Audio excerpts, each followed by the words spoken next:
So like you were describing, there were different types of these behaviors. They can be physical, they can be verbal. So a lot of parents have asked us, when the behavior is physical, how to deal with the situation, because Mhm. such behavior can cause harm to the child or other children. So how to deal with such behavior, That's right. and in Yeah. these situations Okay, especially. so then let's talk for a moment about behaviors that look on the outside as self-injurious. And I'm very careful when I use this approach because I have literally seen hundreds and hundreds of children who bite themselves, who hit themselves in the head, who bang their head against a wall, who hit themselves on the chest, who rub themselves very rigorously, you know, and I can only tell you from my experience with all the children that I have personally worked with, I have never seen a child put themselves into a hospital. So in other words, most children know exactly how hard to bite themselves, how hard to hit themselves, and sometimes depending on how high their pain threshold is, it can look very dramatic, okay? Um, as long as a child is doing this to themselves, okay, I would still recommend that the attitude with which you approach it comes first.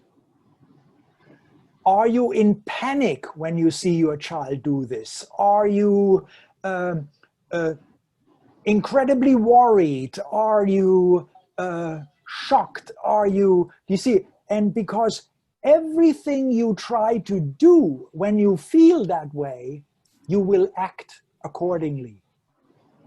I always use the analogy of paramedics. When paramedics in an ambulance arrive at an accident scene, if they see a person on the ground who may be bleeding with broken bones, if they would arrive in panic and if they would be overly worried, it would render them useless.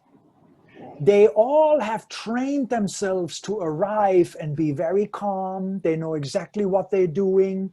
They can take care of the situation because they have trained themselves to show up with a very particular mindset.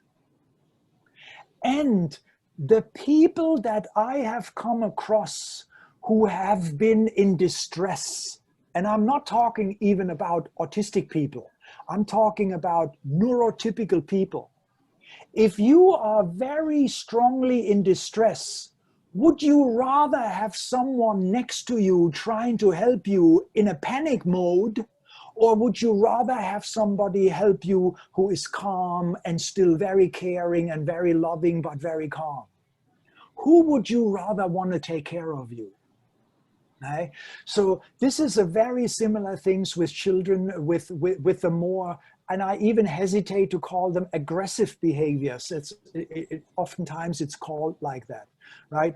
Now, when it comes to um, approaching other children or other people, okay, that's when my approach changes. So in other words, whenever it comes to the possibility of a child doing harm to somebody else, there is a very particular technique that I use. I have done it many, many times, that goes in certain steps. And if you don't mind, I elaborate on that for a few minutes because I know a lot of you are dealing with this. So Yeah, that would be helpful.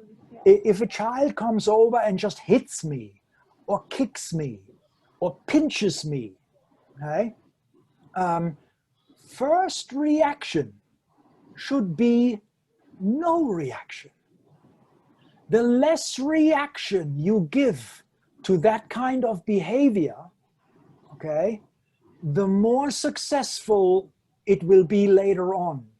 If you light up like a Christmas tree when a child pinches you, some children find that actually very exciting. And then they are not only pinching you, now they go, wow, that looked really interesting. I'm going to pinch someone else and see how they react.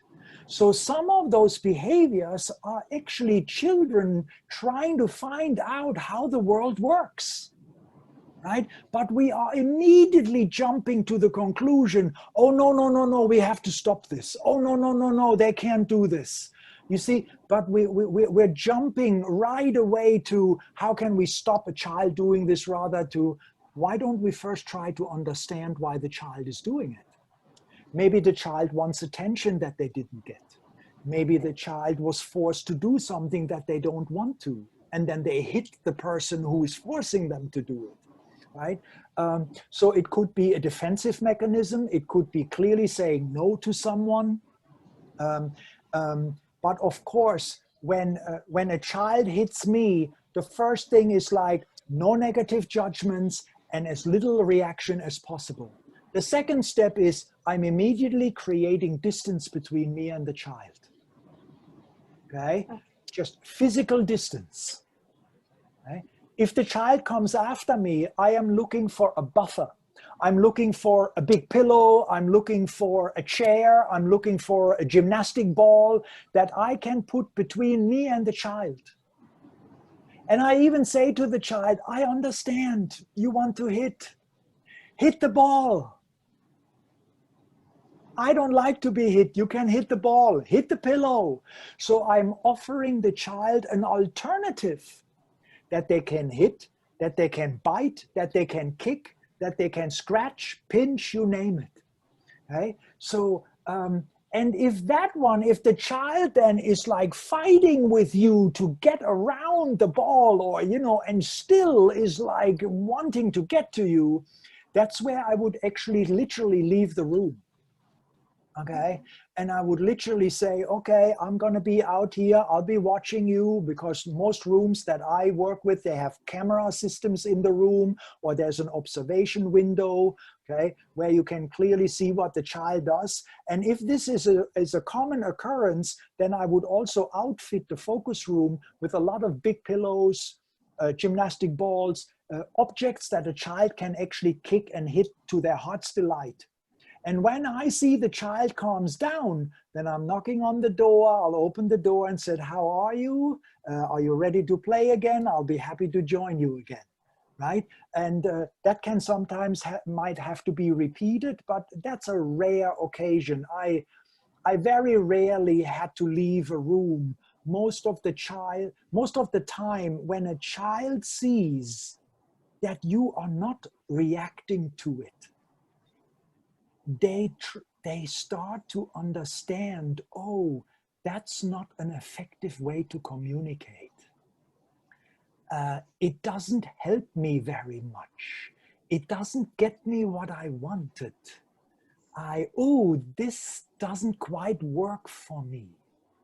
And children are so intelligent that they will only use what works for them. You see, children never use what doesn't work for them. They let go of what doesn't work. So I am teaching parents to treat those kind of behaviors. Demonstrate to your child primarily that these kind of behaviors simply are not in your interest. It doesn't help you. Okay? And I have very, very successfully helped many, many children completely let go of those kind of behaviors simply because they know it doesn't serve them. But unfortunately, most of the time when children act out like that, they are immediately physically restrained. They are, sometimes very harshly told not to do this, stop, yelled at. And by the way, that can often increase the behavior. That can make it, children don't have that dissemination. They don't have if a person gives them a lot of attention, even if it's a negative one, a lot of children see that as a lot of fun.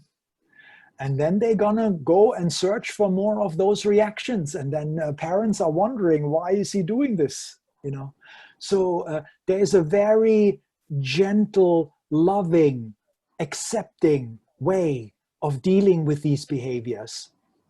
What is necessary is for you to learn how to do it in a calm, loving, respectful way.